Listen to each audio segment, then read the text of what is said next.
organizmdagi juda ham ko'plab kasalliklar qon quyuqlashishiga sabab bo'ladi. Masalan, yuqori qon bosimi, stress bilan bog'liq muammolar, kam harakatlilik, ortiqcha vazn, qandli diabet va undan tashqari oyoqlarda ko'p varikozlarning paydo bo'lishi, chunki qon aylanishiga to'g'ridan-to'g'ri ta'sir qiladi. Jigar kasalliklari, ba'zi ko'p preparatlarni qabul qilish, ya'ni gormon dorilarni, organizmdagi gormonal o'zgarishlar, issiy omillar ham qon quyuqlashishiga sabab bo'ladi. Muntazam qon quyuqlashishi qanday kasalliklarga sabab bo'ladi?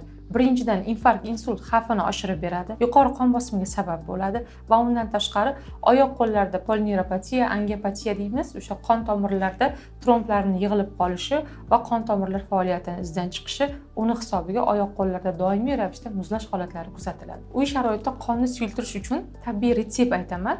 Yozib oling yoki saqlab qo'ying. 2 litr qaynagan suvga 1 choy qoshiq beryoza bargi, 1 choy qoshiq iva po'stlog'i, ya'ni tol daraxtining po'stlog'i, 1 choy qoshiq limon po'sti, tabga qarab ko'k choy qo'shish mumkin. 1 choy qoshiq miyata perichin qo'shiladi. 2 litr suv 20-30 daqiqa damlab qo'yiladi. Kun davomida kam-kamdan ho'plab iste'mol qilinadi. Kimlar uchun mumkin emas?